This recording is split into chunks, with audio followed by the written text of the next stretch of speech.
Hi, I'm Colin Bullen, founder and director of Virtuositeam. And I'm Hanley van Wyk, also founding director of Virtuositeam. So you're here because you're a leader of a team that wants to do more.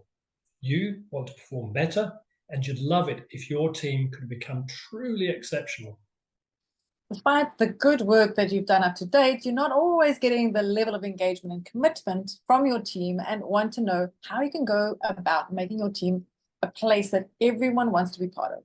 Yeah, sure. To create an exceptional team, we believe that you no longer need to be just skilled at your job, but that you also need to work on a new level of emotional engagement with your team members. Our courses will help you achieve a deeper level of connection and empathy with your team. In this video, we will share the top essential skills you absolutely must have to operate effectively in a volatile and uncertain world.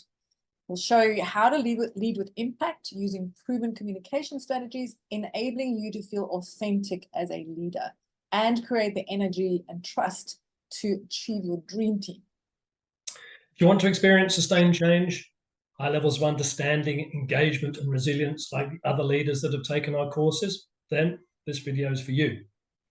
Our approach ensures lasting transformation and the development of new skills that fundamentally change how you work.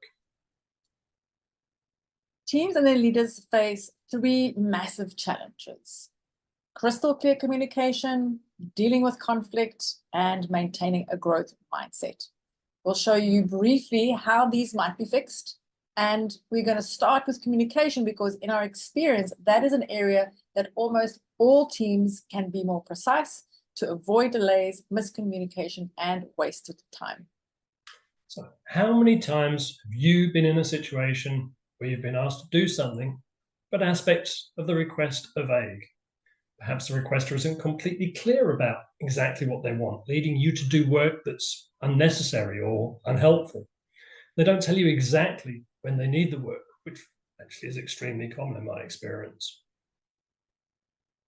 And so the result is a lack of clarification, and those are often significant and made worse by the fact that the person accepting the request doesn't often fully commit to the task. They might say, sure, I can do it, but then they pop it on a pile that can be dealt with whenever they feel it's appropriate.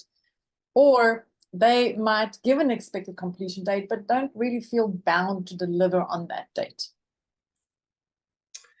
In his book, Conversations for Action, Fernando Flores sets out a four-phase framework for complete and clear requests, which is set out in this graphic.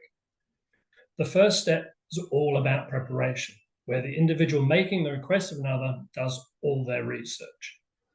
They think about what the task requires, everything they need to communicate to the person who's got to do the job. But that's just one part of getting a request done. There are four other elements to a complete request.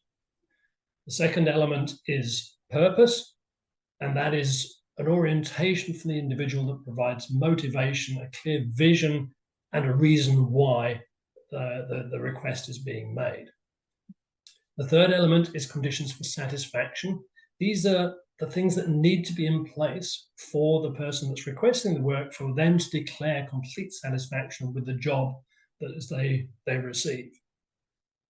The fourth is a background of obviousness, because all things are not obvious in equal senses. So the requester needs to think about what they're making assumptions about, that they need to make clear to the person they're requesting of, so that there is nothing that slips between the two of them in terms of misunderstandings.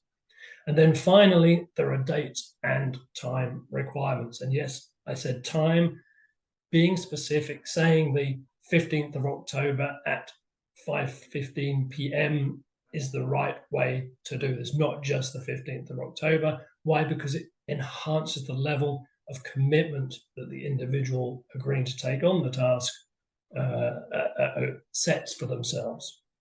Right. So once the preparation phase is completed, the person wanting the work to be done approaches the intended performer of the work and relays all that information in the request. The performer can then ask as many questions for clarification as are necessary to ensure that their view and the requester's view are aligned. This may lead to some negotiation where the performer might ask for certain elements of the request to be modified to suit their existing workloads and abilities.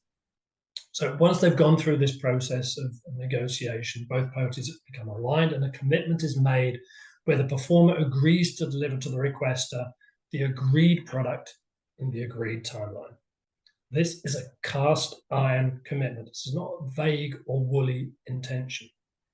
The performer then commences the delivery, but if at any stage they feel that they do not meet or cannot meet the commitment in any way, typically this might involve timelines, but potentially also in terms of the quality of the product, they must engage with the requester to renegotiate the commitment.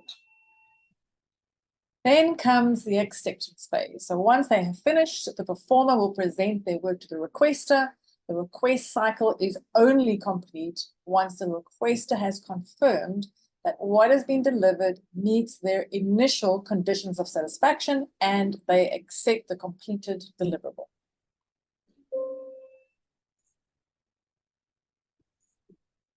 By increasing levels of commitment, you'll start building trust. The second challenge we'd like to address also helps build trust and reduce stress, and that is effective conflict resolution. For most managers, the only experience they've ever had of managing conflict was probably at home with their kids, if they have any. To be honest, that has a very limited application in the workplace. When most managers encounter conflict in the workplace, the normal reaction is to avoid engaging, hoping that time will heal and that those people will sort out their issues. Being able to engage in conflict and effectively manage it to a satisfying conclusion is a very powerful leadership skill.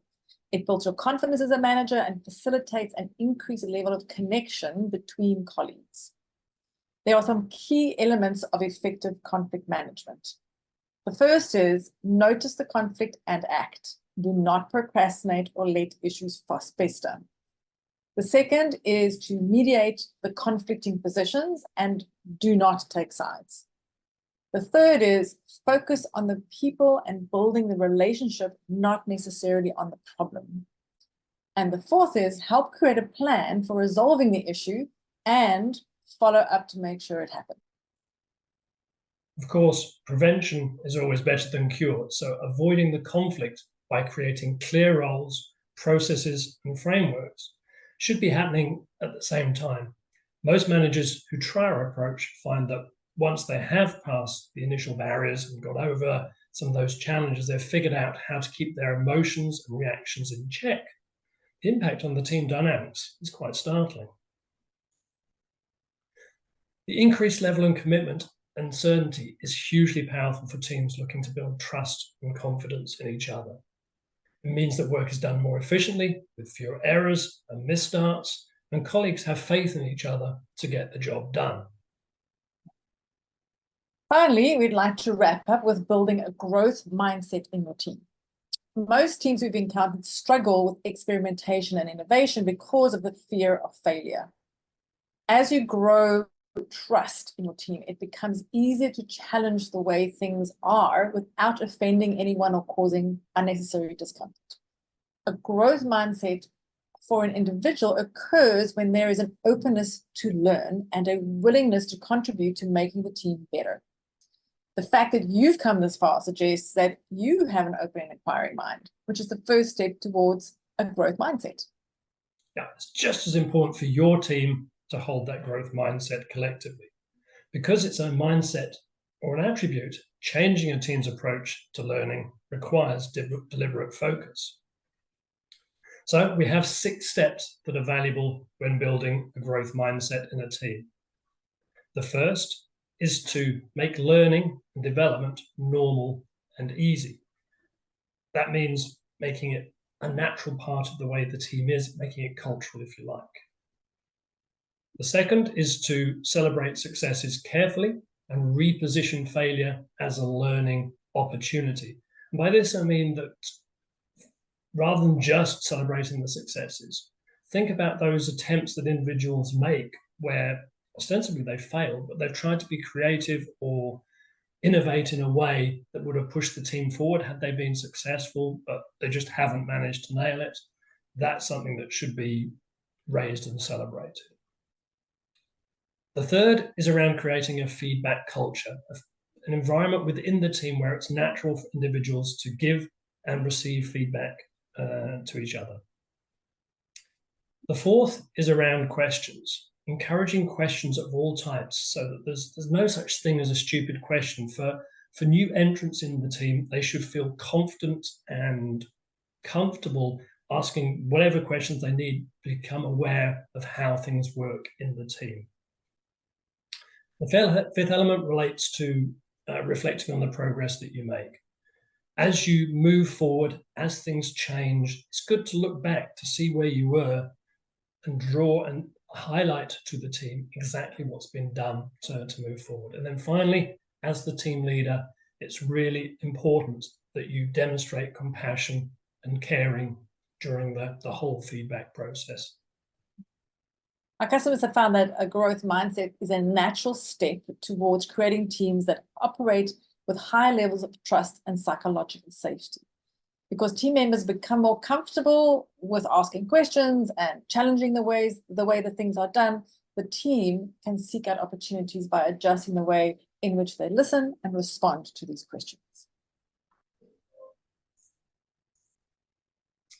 The landscape for modern managers is much more complex than it's been in the past, and we want to provide you with a comprehensive toolkit for all the challenges you might encounter.